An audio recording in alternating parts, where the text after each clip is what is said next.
여러분 안녕하십니까? NBS 뉴스 24입니다. 농식품 바우처 사업을 시급히 도입해야 한다는 목소리가 커지고 있습니다. 취약계층의 농식품 구입이 가능한 카드나 쿠폰을 제공하면 이들의 영양 개선과 함께 농가 소득 향상에도 도움이 되기 때문입니다. 네, 특히 농민단체들은 WTO 개도국지 포기에 대한 정부의 추가 대책으로 농식품 바우처 사업의 도입을 강하게 요구하고 있습니다. 전문가들 역시 문재인 정부의 국정과제이기도 한 만큼 도입을 서둘러야 한다는 입장입니다. 김인경 기자가 보도합니다. 취약계층에게 농식품 구입 비용을 지원하는 농식품 바우처 사업을 서둘러 도입해야 한다는 주장이 거세지고 있습니다. 취약계층의 영양 섭취 부족 문제를 우리 농산물로 해소하자는 취지에서입니다. 한국보건산업진흥원이 지난해 서울의 차성위 계층 이하 1,023가구를 대상으로 벌인 실태조사에 따르면 취약계층의 영양 부족은 심각한 상황. 취약계층 가운데 영양 섭취 부족자의 비율은 노인층이 32.6%, 아동과 청소년이 31.7%로 전체 국민 평균 8.5%에 4배에 달하는 수준으로 나타났습니다. 특히 노인층에서 과일과 육류 섭취량이 저조한 것으로 조사됐습니다. 이 같은 상황을 개선하기 위해 전문가들은 정부의 개입이 시급하다고 지적합니다. 대안으로 떠오르는 게 바로 농식품 바우처 사업. 바우처란 정부가 수요자에게 쿠폰을 지급해서 재정을 지원하는 방식을 뜻하는데 쉽게 말해 농식품 바우처는 농식품 교환권이라 할 수 있습니다. 대표적인 사례가 바로 미국의 저소득층 영양보충 지원 프로그램인 스냅. 저소득층에게 편의점과 대형마트, 파머스마켓 등 다양한 매장에서 사용할 수 있는 체크카드를 발급해 농식품 구입 비용을 지원하는 겁니다. 미국은 이들에게 건강한 식품을 선택하고 섭취하는 방법 등 식생활 교육도 병행하는데 바로 이 스냅 사업에 미국 농무부 예산의 절반 이상이 쓰이고 있습니다. 최근 국회에서 열린 먹거리 취약계층을 위한 농식품 바우처 토론회에서도 미국의 스냅과 같은 농식품 바우처 사업을 조속히 도입해야 한다는 의견이 줄을 이뤘습니다. 스냅의 지출이 이제 10억 달러가 이루어졌을 때 GDP가 10억 4천만 달러 증가할 수 있다. 이런 결과고요. 또 그 결과로서 13,560개 일자리가 창출이 되고 3,200만 달러의 농업소득이 증가하는 그 경제 전체의 어떤 파급 효과가 굉장히 있더라 하는 얘기가 되겠고요. 전문가들은 취약계층에 대한 농식품 바우처 사업이 농가소득 증대와 국민 영양 개선이란 두 마리 토끼를 모두 잡는 방안이라고 입을 모읍니다. 현재 우리나라에도 취약계층 대상 식품 지원 정책이 있지만 미국처럼 현물을 보조하는 게 아니라 식생활 개선의 한계가 큰 실정. 전문가들은 농식품 바우처가 도입되면 취약계층의 영양 불균형 문제 해결에도 큰 도움이 될 것이라고 강조합니다. 취약계층의 영양 상태와 식생활과 관련된 것이기 때문에 국민의 현재 그리고 미래 세대 건강한 식생활 지원을 위한 필요 농식품 그리고 영양소를 효율적으로 보장해야 된다는 것이 첫 번째 기본 방향이 되겠습니다. 두 번째, 이것은 지속 가능성의 관점에서 국내 농업 및 생산자 연계를 강화할 필요가 있고요. 국내 농산물의 수요 기반을 확대하는 것에 초점을 맞출 필요가 있겠습니다. 농민단체 역시 농식품 바우처 사업 도입을 강하게 주장하고 있습니다. 농민단체는 국민의 안전한 먹거리 보장과 국산 농산물 수요 확대 방안으로 사업의 전면 도입을 촉구하는데 특히 WTO 개발도상국 지위 포기와 관련해 농업 분야 추가 대책의 하나로 바우처 사업 도입을 제시했습니다. 우리 농업에 대한 이해와 국산 농산물에 대한 신뢰도가 높아진다면 이는 잠재적 소비자를 양성하기 기회될 것입니다. 이 때문에 저는 저희 농식품 바우처 사업이 국산 농산물 지원과 식생활 교육이 함께 결합된 사업이라는 점을 좀 분명히 말씀드리고 싶습니다. 농림축산식품부는 전국 기초생활 수급 가구를 대상으로 1인 가구 기준 매달 5만 원씩 지원하면 연간 1,950억 원어치의 농산물이 추가로 소비될 것이라고 추정했습니다.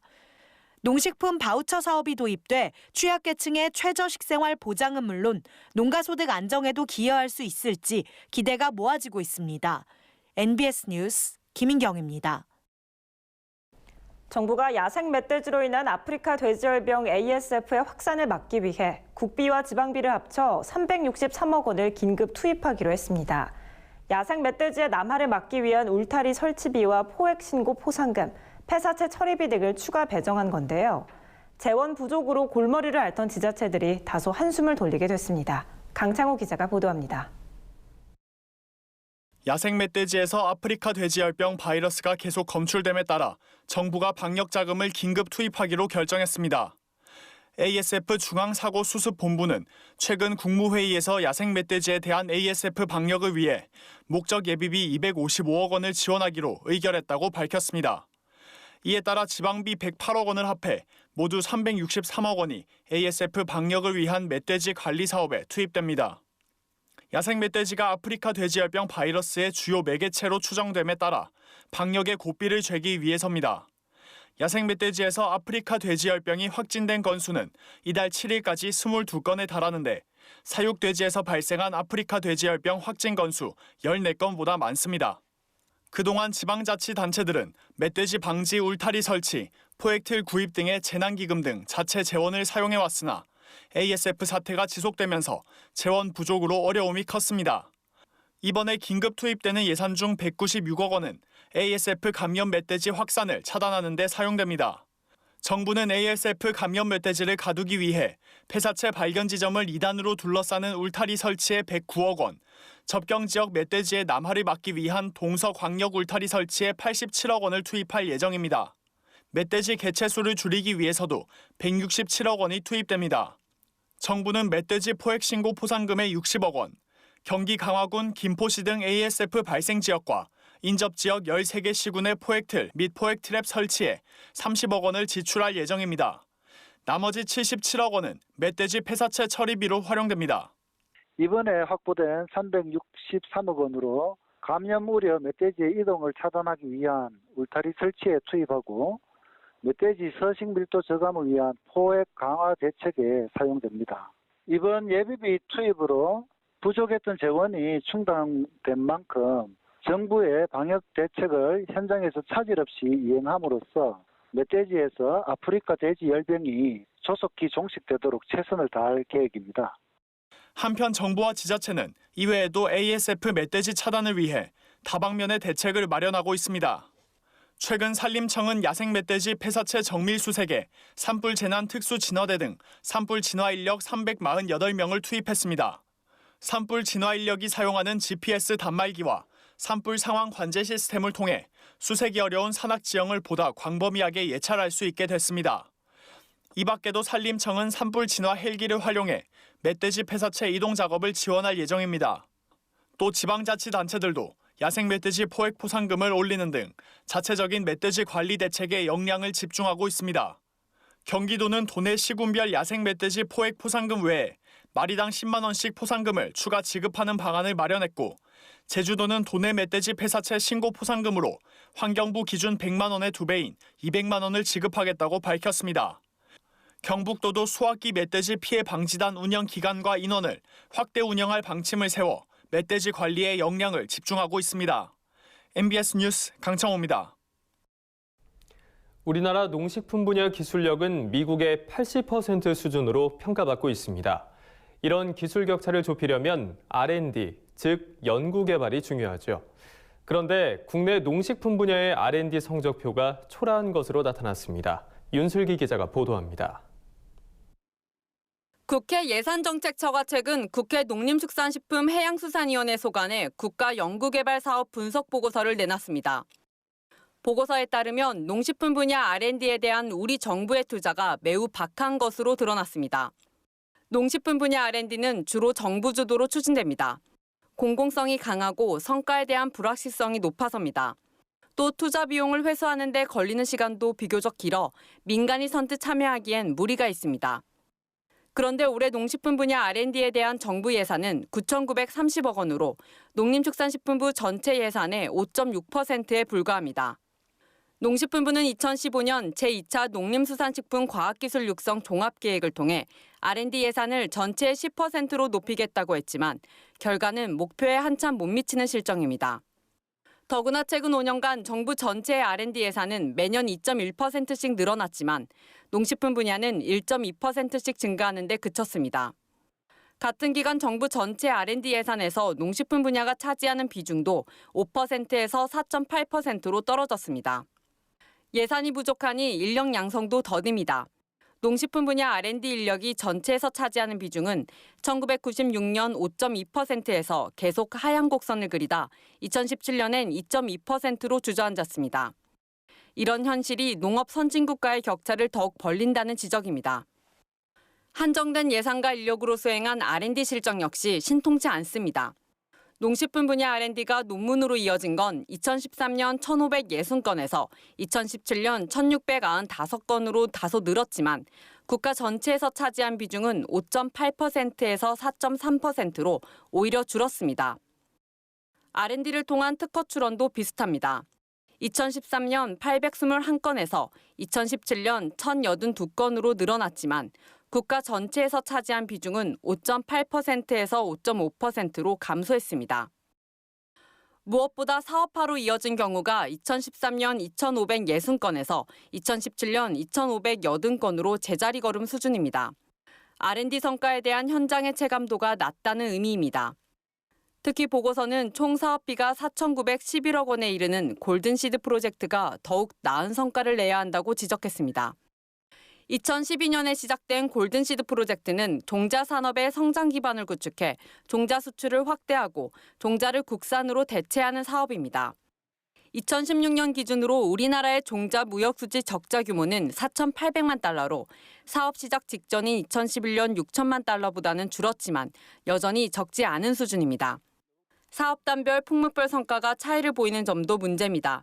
이에 보고서는 골든시드 프로젝트가 종자 부분의 유일한 수출 증대 수입 대체 사업인 점을 감안할 때 종자 무역 수지 개선을 위한 지속적인 노력이 필요하다고 지적했습니다. MBS 뉴스 윤슬기입니다. 국산 검정 보리를 활용해 카페인 함량을 90%까지 낮춘 디카페인 보리커피가 개발됐습니다. 임산부 등 커피에 민감한 소비자들이 건강하게 커피를 즐길 수 있고 이로 인한 원두 수입 절감과 국산 보리의 부가가치를 향상시킬 수 있을 것으로 보여 관심을 끌고 있습니다.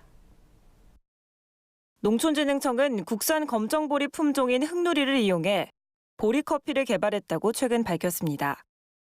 커피 시장의 급격한 성장과 함께 카페인 과다 섭취로 인한 부작용이 대두되면서 카페인 함량을 줄인 디카페인 커피의 수요는 꾸준히 증가하는 추세입니다.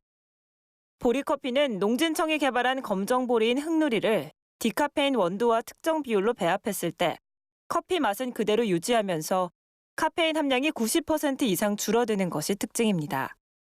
디카페인 원두와 흑누리 일반 원두를 6대 3대 1의 비율로 배합했을 때 카페인 함량은 0.95mg/g으로 아라비카와 로부스타 품종보다 크게 낮았습니다. 또 흑누리 보리커피 한 잔은 커피에 넣는 기능 성분인 베타글루칸이 88mg, 안토시아닌도 42mg을 함유한 것으로 나타났습니다. 베타글루칸은 보리의 대표적인 기능 성분으로 콜레스테롤 감소와 항당뇨, 심장질환 예방 효과가 있고 안토시아닌은 활성화산소를 제거하는 대표적인 항산화 성분입니다. 또한 선호하는 일반 원두를 10% 정도 혼합하면 다양한 맛의 디카페인 커피로도 즐길 수 있는 장점이 있습니다. 흑누리는 흑색을 가지는 매성 쌀보리 품종입니다. 흑누리는 흑색을 띠기 때문에 안토시아닌 함량이 높고 플라보노이드 함량이 높기 때문에 그 항산화 활성에 높은 특성을 가지고 있습니다.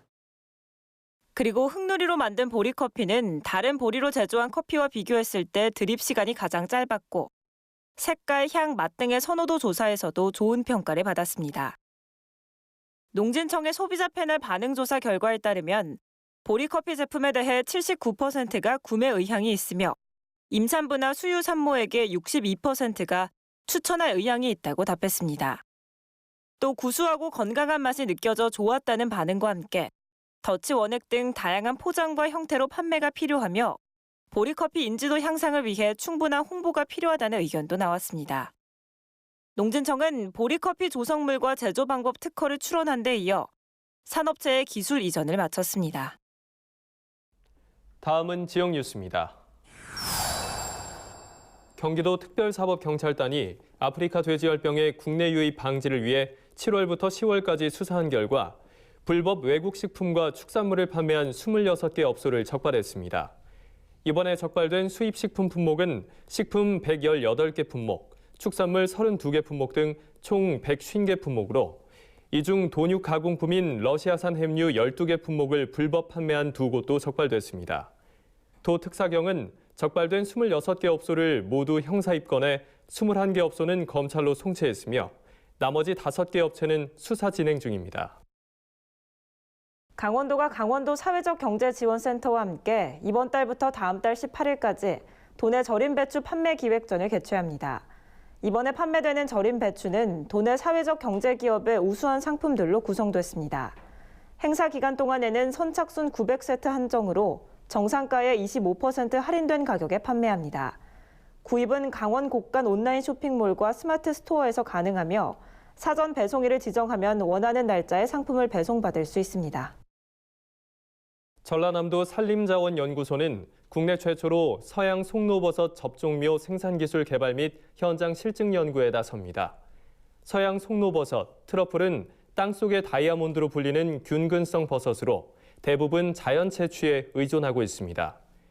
전남 산림자원연구소는 최신 분자생물학 기법을 통해 국내 트러플 자생지 탐색과 자생수종을 이용한 인공재배 실증 연구로 국내 고유의 트러플 재배 원천 기술을 확립할 계획입니다. 한편 이번 연구개발 프로젝트에는 2024년까지 국비 10억 원이 투입됩니다. 제주도가 8일부터 12일까지 5일간 서귀포 농업기술센터 일원에서 2019 제주 감귤 박람회를 개최합니다. 100여 개 업체와 기관, 단체가 참여하는 이번 박람회에는 100년을 느끼다 등 5가지 주제로 다양한 전시 체험 프로그램이 진행됩니다. 또 8일부터 10일까지 사흘간 오후 8시까지 야간 개장하며 별자리 이야기 등 야간 볼거리도 제공할 계획입니다. 더불어 박람회장으로 가는 버스 3개 노선에는 무료 셔틀버스가 운행됩니다. 우리 농산물의 숨은 효능과 건강 정보를 전해드리는 건강톡톡, 알고 먹는 우리 농산물 시간입니다. 우리나라 암 환자 5명 중에 1명이 폐암으로 사망하는데요. 후식으로 즐겨 먹는 달콤한 멜론이 폐암 예방에 도움이 되는 것으로 밝혀졌습니다. 네, 유럽의 3대 장수식품 중에 하나로 꼽히는 멜론의 영양과 효능에 대해서 현장에 나가 있는 이현경 기자가 알려드립니다.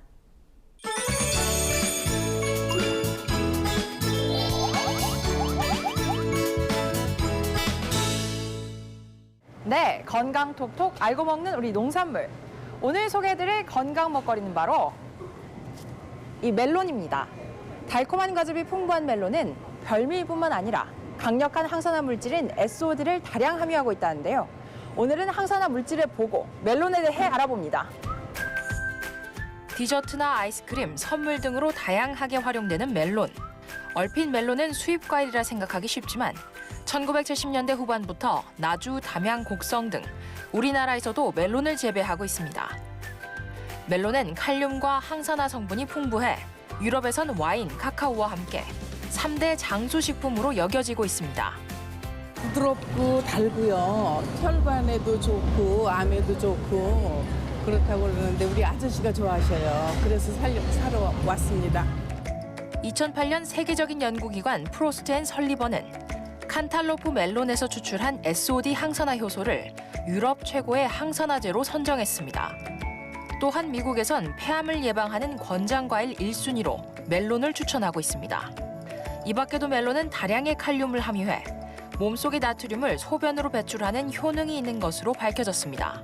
멜론은 강력한 항산화효소 SOD를 다량 함유하고 있습니다. SOD는 만병의 근원인 활성산소를 몸 밖으로 배출시키는 역할을 하게 되는데요. 1초에 10만 개의 활성산소를 제거할 만큼 강력한 항산화 물질입니다. 이 밖에도 항산화 물질인 베타카로틴 함량이 높기 때문에 혈관 질환이나 또 눈, 피부 건강에도 도움을 받을 수 있습니다.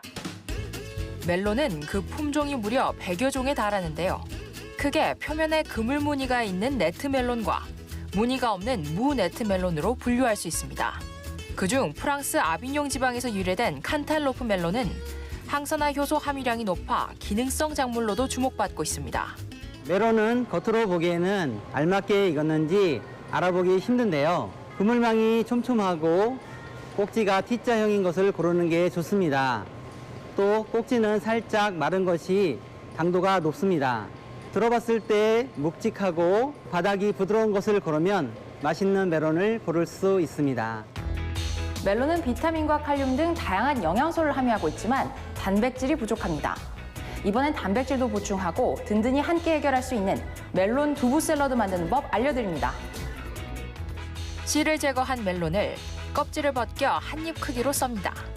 끓는 물에 데친 두부를 알맞게 썰어줍니다. 멸치 액젓 3큰술, 식초 1큰술, 고춧가루를 조금 넣어 드레싱을 만듭니다. 썰어둔 채소와 멜론을 넣고 살살 섞어줍니다. 그릇에 담아내면 맛있는 멜론 두부 샐러드 완성입니다. 멜론을 냉장 보관하면 당도가 떨어지기 때문에 상온에서 보관하는 것이 가장 좋은데요. 또 후숙과일인 멜론은 상온에서 2, 3일 숙성시키면 가장 진한 달콤함을 맛보실 수 있다고 하니 꼭 기억해 두시면 좋겠습니다. 지금까지 건강 톡톡 알고 먹는 우리 농산물이었습니다. 저희가 준비한 소식은 여기까지입니다. NBS 뉴스 24 마칩니다. 함께해 주신 여러분 고맙습니다.